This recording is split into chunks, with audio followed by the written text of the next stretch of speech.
Buenas noches a todos y todas. Justo voy a saludar. Es una pequeña cápsula para esta última materia que está en la cátedra número uno, nuestra evaluación uno de psicobiología.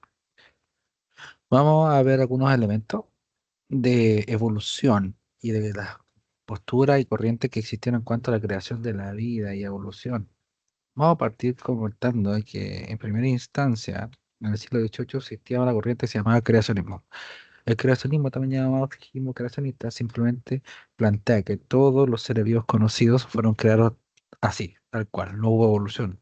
Esto deriva obviamente de creencias judeocristianas, del Génesis, deriva de la religión eh, cristiana, obviamente, que cristiana, judeocristiana justamente, que planteaba que solamente el mundo tenía 6.000 años de antigüedad y que Dios creó todo lo que existe de esta forma, sin ningún tipo de cambio. El creacionismo es una postura bastante preponderante en ese siglo, pero que luego vino a confrontarse con el evolucionismo. El evolucionismo, también llamado transformismo en su momento, parte en el siglo XVIII como una contraparte, una vista opuesta al fijismo creacionista, eh, y empieza a tomar un poco de relevancia, sobre todo en el siglo XIX, y donde tenemos las figuras más importantes que es Lamarck y Darwin. El lamarquismo es una de las corrientes del evolucionismo que indica que el medio ambiente es cambiante, por lo tanto los organismos se adaptan a este ambiente cambiante y por el uso y desuso de los órganos van a irse eh, evolucionando o variando estos órganos o bien cayendo obviamente en desuso, ¿ya? Por lo cual algunos van potenciándose y otros se van a atrofiar, ¿ya? Entonces, lo interesante de esto que habla de la variabilidad eh, y habla de que el uso genera el cambio. No hay concepto asociado a genética ni nada, pero lo importante es que el lamarquismo incorpora el concepto de herencia en cuanto a los caracteres adquiridos, ¿ya? Y el uso haría este ejemplo. Por ejemplo, aquí nosotros vemos las jirafitas de cuello corto y cada vez por el uso de sus cuellos para extenderse habrán alcanzar los arbustos más grandes y después los árboles, esto habrían extendido su cuello. Luego viene el darwinismo, conocido darwinismo. En este caso, lo importante es que indican es que de partida el número de especies es muy grande y al nacer ya las especies vienen con distintas diferencias de características. Ya naciendo, o sea, son muy variadas, dice, las especies en sí, o mejor dicho, los individuos de cada especie son muy variados entre sí, no son iguales.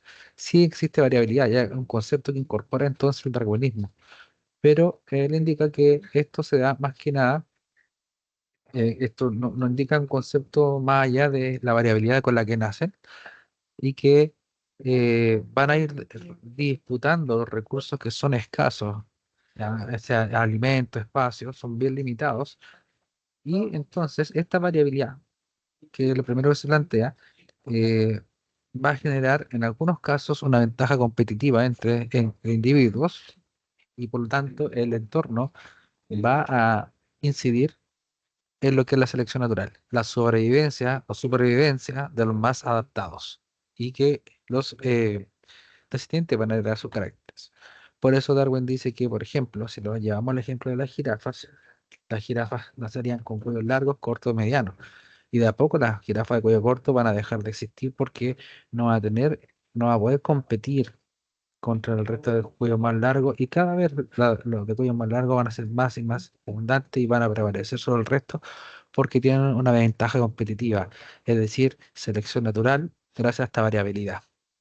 Bueno, hay con imágenes de Darwin y Wallace, que fue el profesor que lo acompañó, no solamente Darwin, Alfred Russel Wallace, que lo apoyó en el estudio, y la teoría de la formulación perdón, la formulación de la teoría de selección natural. Voy a avanzar esto en un video que después les voy a comentar. Y actualmente nosotros hablamos del neodarwinismo o teoría sintética de la evolución, que en el fondo es similar a lo previo, que habla de la variabilidad, pero incorporando el concepto de Udebris, que es decir, el concepto de mutación, que hay cambios genéticos. Acá se incorpora el concepto del ADN y sus modificaciones en los cambios que nosotros vamos a experimentar en la expresión de los caracteres. Entonces la evolución tiene que ver con un proceso temporal que se va dando natural, ¿ya? Va generando una mutación donde hay variabilidades del individuo de una especie que después obviamente en el tiempo, como va a ir prevaleciendo una característica por sobre el resto, se va a ir perdiendo esta variabilidad, sino que va a ir prevaleciendo aquella que tenga, que genere una característica con ventaja competitiva.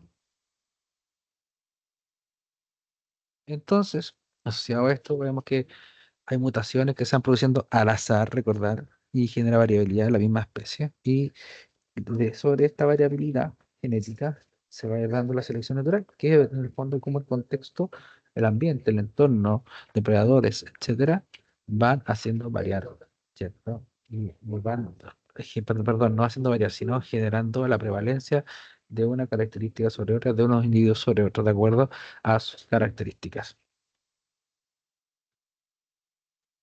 Vamos a ir pasando.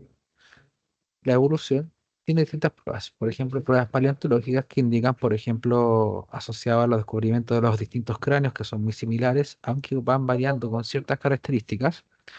Pruebas morfológicas, donde, por ejemplo, podemos ver que nuestros brazos humanos tienen unas versiones homólogas tanto en otros animales, por ejemplo, una pata de un felino, una, una aleta de un mamífero acuático, por ejemplo, o una ala. ¿Cierto? Entonces lo que son nuestros dedos, de cierta manera igual se expresan en otros animales, pero con más variación, obviamente, con mayor o menor extensión, con mayor o menor cantidad de unidades y estructura. Pero en el fondo esto indicaría que tendríamos un antepasado común. También a prueba embriológica, en el fondo, si nosotros nos fijamos en los embriones de distintas especies, sean hombres, cerdos, tortugas, aves, peces, etcétera, los embriones son muy similares entre sí. Además, hay pruebas bioquímicas que indican que el porcentaje de diferencia entre la especie humana y otros animales, por ejemplo, los póngidos, que son esos primates más similares al humano, solamente hay un pequeño porcentaje de diferencia en la ADN entre ambas. Por ejemplo, entre un hombre y un chimpancé tenemos 1,2% de diferencia en la prolongación de las cadenas ADN y en las secuencias. Hay una prueba que es muy interesante, una prueba de la evolución, que es la prueba biogeográfica. Y habla, por ejemplo, la forma más clara de entenderla es con la distribución de las aves gigantes, es decir, las que son familias del avestruz. Si nosotros nos vemos desde que estaban todos los continentes fusionados en lo que es Pangea, ya no existían aves corredoras gigantes, ¿ya? Pero ¿qué ocurre con la separación de estos continentes, con los sucesivos temblores, cataclismos, erupciones volcánicas y todos los movimientos que se dieron? Se separaron dos grandes masas de tierra, teniendo por el norte la Eurasia y por el sur Gondwana, donde tenemos fusionado lo que es África, Sudamérica y Oceanía. ¿Qué ocurre? Que en esta parte de acá sí surgieron las aves grandes, ya las aves gigantes surgieron entonces por todo Gondwana, por toda esta masa de tierras que está en el sur, en el hemisferio sur. ¿Qué pasa? Que luego de cuando se siguieron formando la actual conformación de los continentes, ya en la separación que conocemos actualmente, podemos encontrar que tanto en Sudamérica, África y Australia, o mejor dicho, Oceanía, todos los continentes que conforman Gondwana, aves gigantes corredoras. En Sudáfrica tenemos las avestruces, en África en realidad. En Sudamérica tenemos el ñandú. En Oceanía tenemos el emú y el casuario.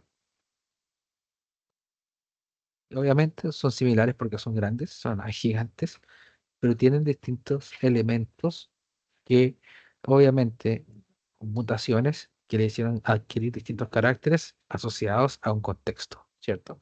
O sea, y este contexto de cada uno le hizo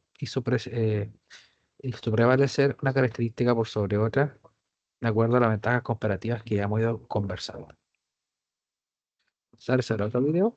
De ahí, bueno, de aquí surge el concepto de especie, que es un conjunto de individuos pertenecientes a poblaciones naturales que se pueden reproducir entre sí, dando paso a una descendencia fértil. Esto quiere decir descendencia fértil porque, por ejemplo, los mulos o mulas, estos descendientes de caballo y burra, no son fértiles, por lo tanto, no sería una especie de mulas, ¿ya? Son individuos que van naciendo, pero no tienen la capacidad de reproducirse.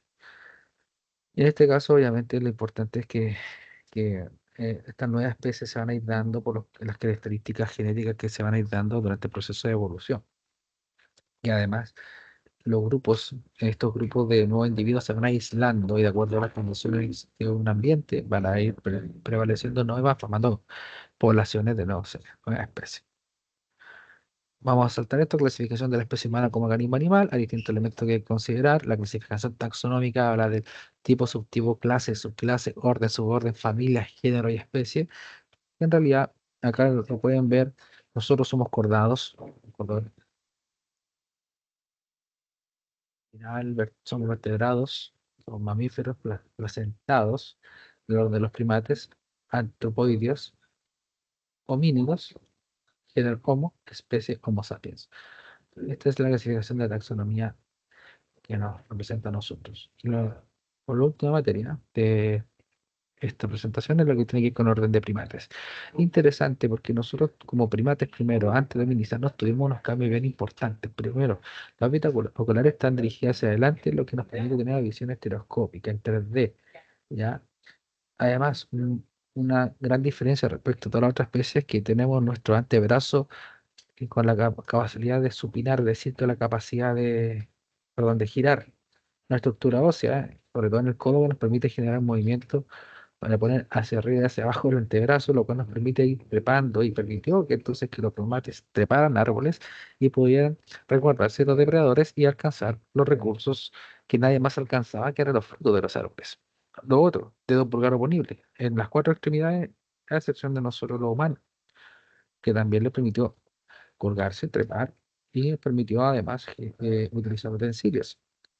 Asociado a esto, a los utensilios, nosotros no tenemos garras, pero sí uñas planas, que nos permiten tener mayor disponibilidad o mayor facilidad de agarre y de utilización de elementos.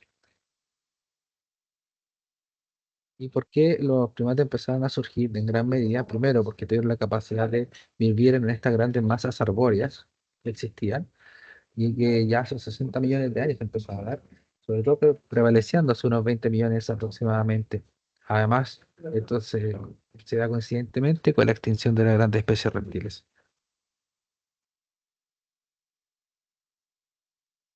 Ya en esta época los reptiles eran pequeños insectívoros arborícolas de hábitos nocturnos, es decir, eran pequeños reptiles que salían en la noche. Muchas veces eran presas ya de los primates. Ahí vemos una esquemita de la evolución, desde los prosimios hasta el humano. Y luego cuando hablamos del proceso de hominización, en realidad nos estamos refiriendo a los últimos 4 millones de años. Es decir, los primates empiezan a surgir hace 60 millones de años.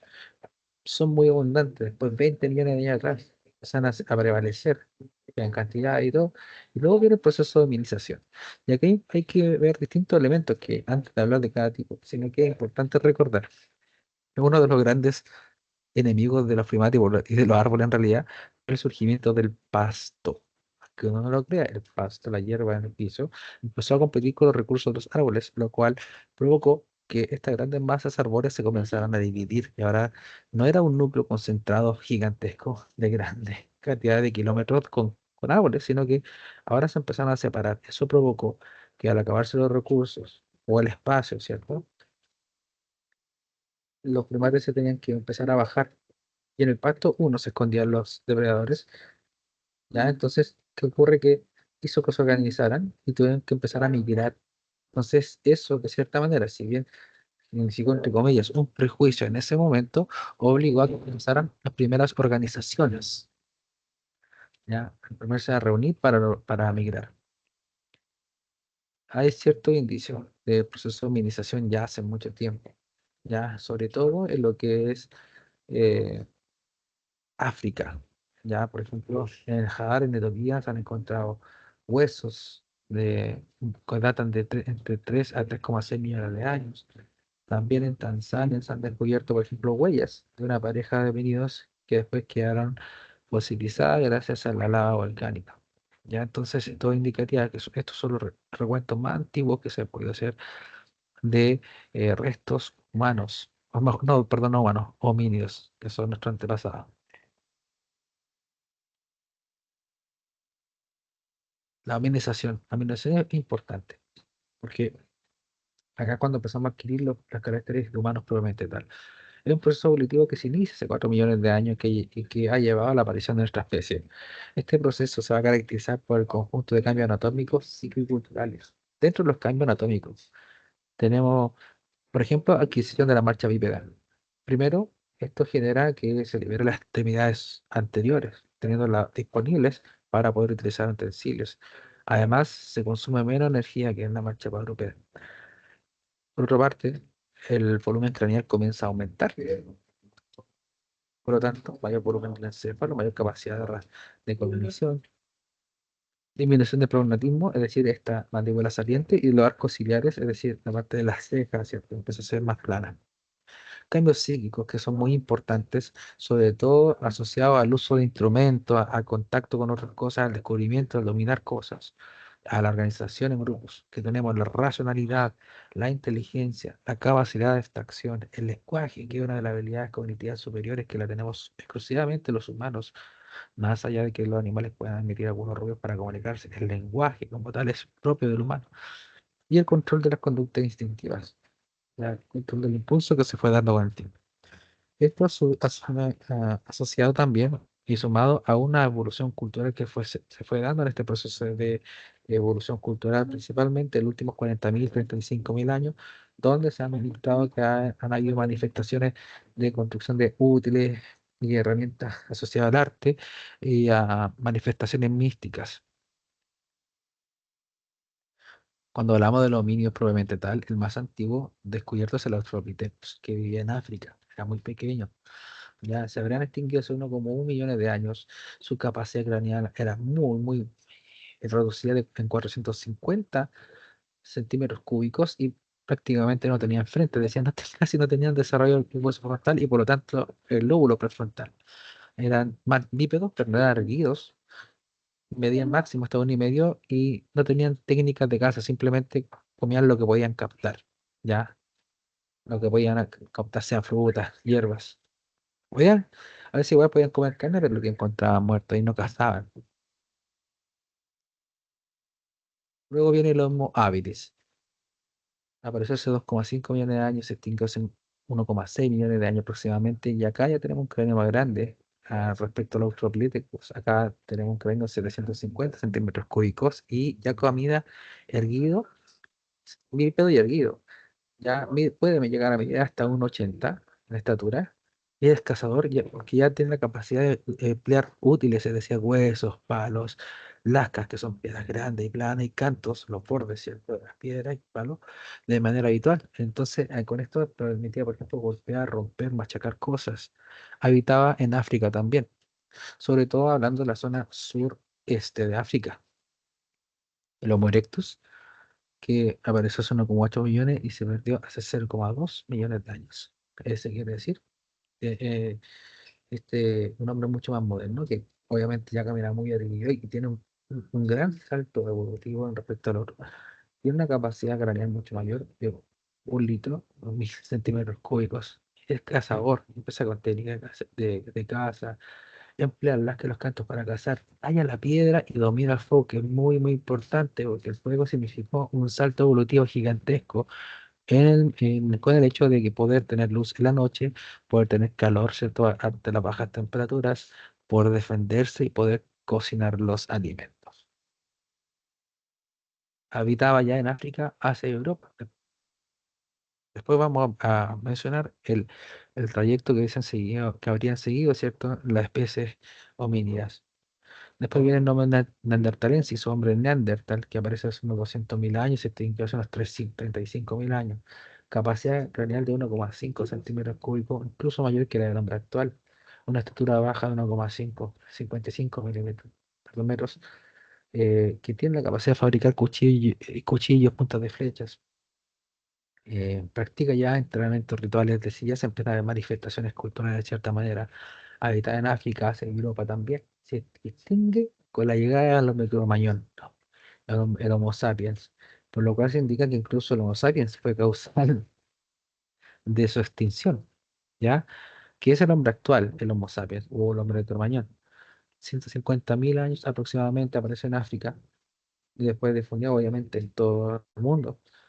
Su capacidad craneana 1,4 litros o centímetros cúbicos, mejor dicho, y su estatura de 1,65, se caracteriza ya por fabricar útiles de casa, útiles decorativos, domésticos, sean de madera, hueso, marfil, piedra, es decir, ya empezar a utilizar distintos elementos.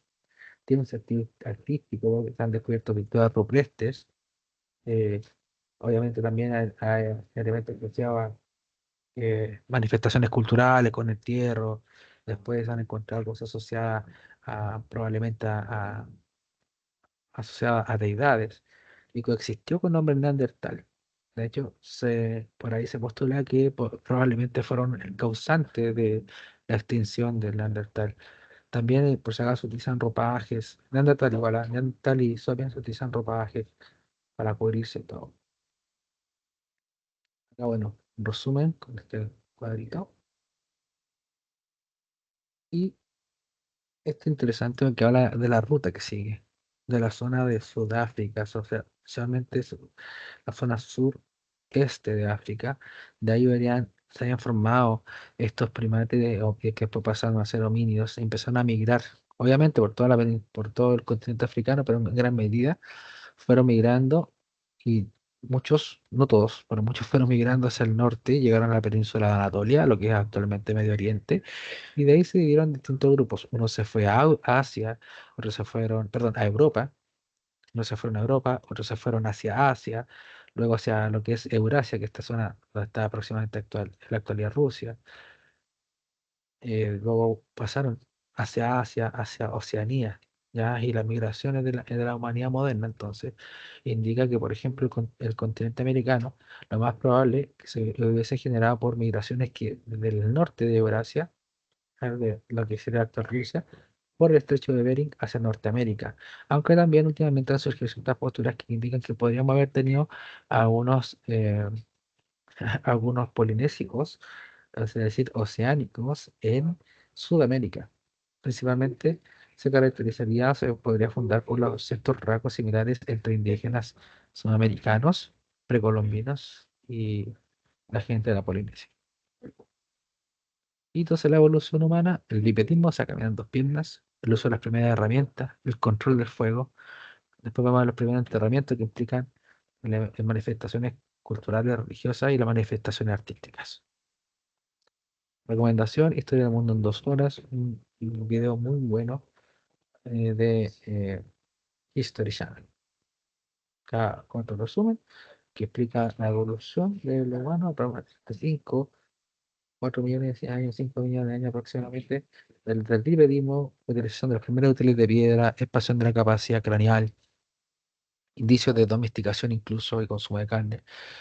Después, hace 1 millón de años, inicio de los migraciones, uso del fuego, ¿ya?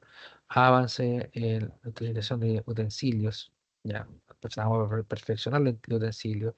Sea el hombre moderno hace unos 40.000 años, como mencionábamos, con la revolución agrícola que nos llevó a generar el sedentarismo, concluyendo ya más modernamente con la revolución industrial desde hace 150 años y la revolución tecnológica que estamos viviendo en el presente.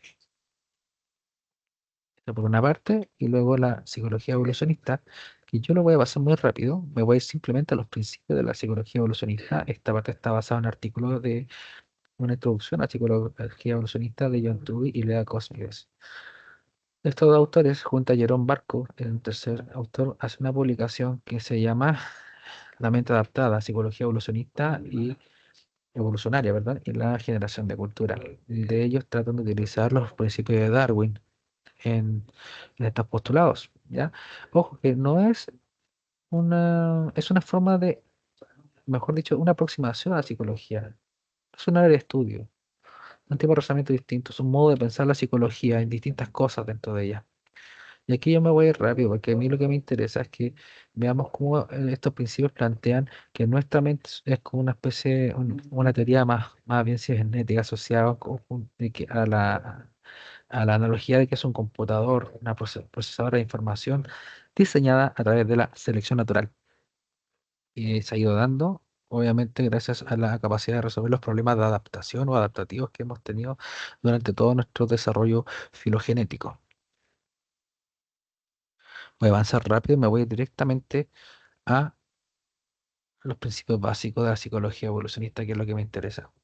¿Ya?